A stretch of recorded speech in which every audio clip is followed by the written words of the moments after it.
All the great documentaries like Food Inc. and King Corn and environmental warnings about how terrible it is to eat industrialized food.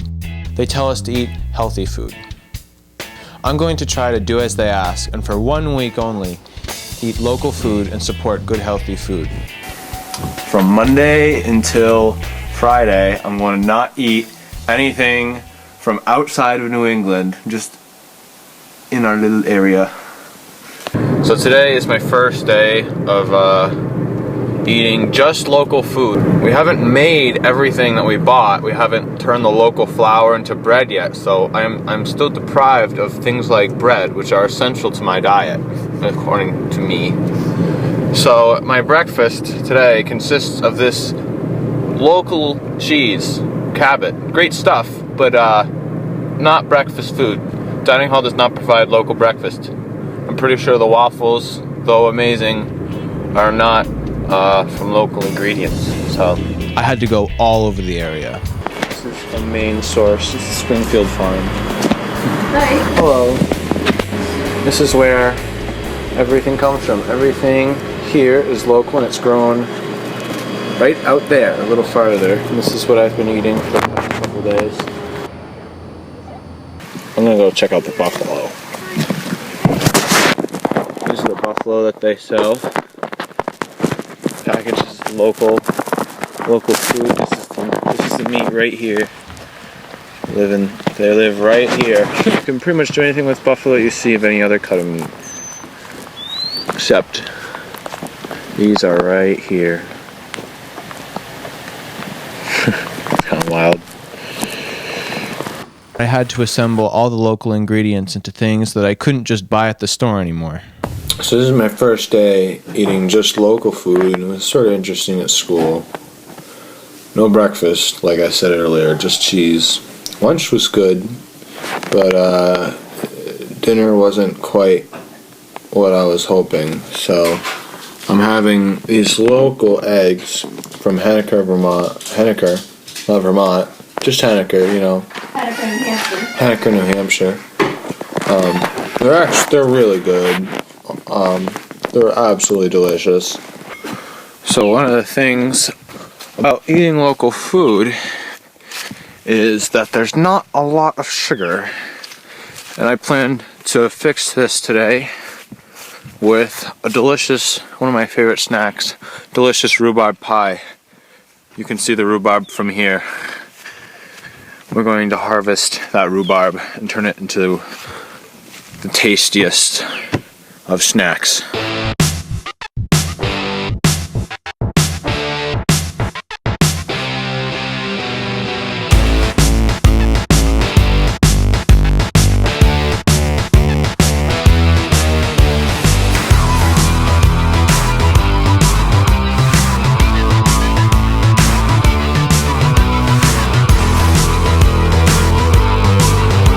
So, to make that pie, I had to use all of these beautiful local ingredients.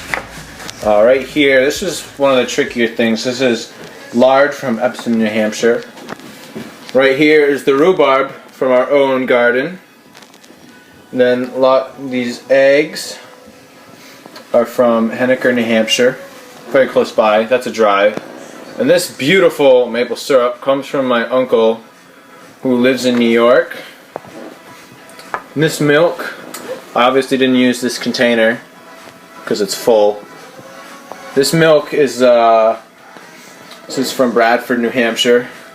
And this flour that I used is from Vermont. We got that at the co-op. There was only two things that I used that weren't local, and they were pretty small. Lemon juice and nutmeg. Not really big deals, but the main ingredients, the ones that everyone has big problems with the big companies taking over. We got the sugar, the local sugar, got the natural fat, and natural flour. Why is it so hard to get local food? Extra driving? Extra money? and extra time. During my week buying local food, I talked to some of the farmers about what they are limited by and how they run their farms. The way the regulations are in New Hampshire, it's easier for us to sell goat milk soap as opposed to goat milk. I'm only allowed to sell somewhere in the neighborhood of approximately 12 quarts of milk a day at the farm only, unless I go through the state certification. In fact, John went on for another several minutes about all the laws, regulations, and policies that he had to go through in order to sell his milk, and that even if he did, the prices on the milk wouldn't make sense for him to keep going. Started at bulk milk prices had fallen to below $7 a hundredweight, and when you figure out the weight of milk at a hundredweight, it's roughly 12 gallons. So the farmer is getting paid $7 for 12 gallons of milk. That covers all his electricity, overhead, bulk storage, transportation, feed for the animals, and all of his other miscellaneous expenses through that. Watering them, any piping or anything like that. He's making $7 on 12 gallons.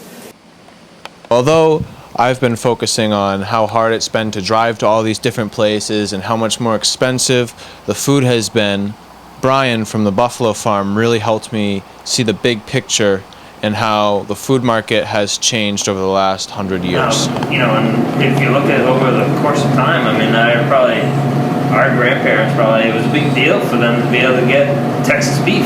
Yeah. And a California tomato in December. Awesome. Awesome. And so it's also a change of times where, all of a sudden there's some economic stuff that's driving it with the price of fuel.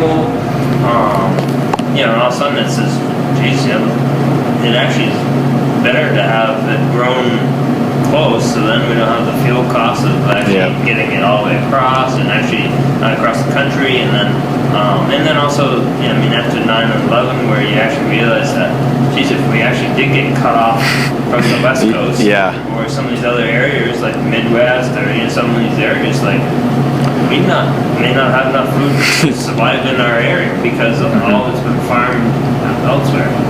So I think that there's a lot of social things that go into For sure. local piece, other than just the quality and the convenience and the feel good of being able to go and talk directly to people that are producing it. If we're to start getting healthy food in our lives, we need to make it easier to find and to buy. And we need to accept that buying these foods will be more costly on our wallets. Good stuff. A little bit.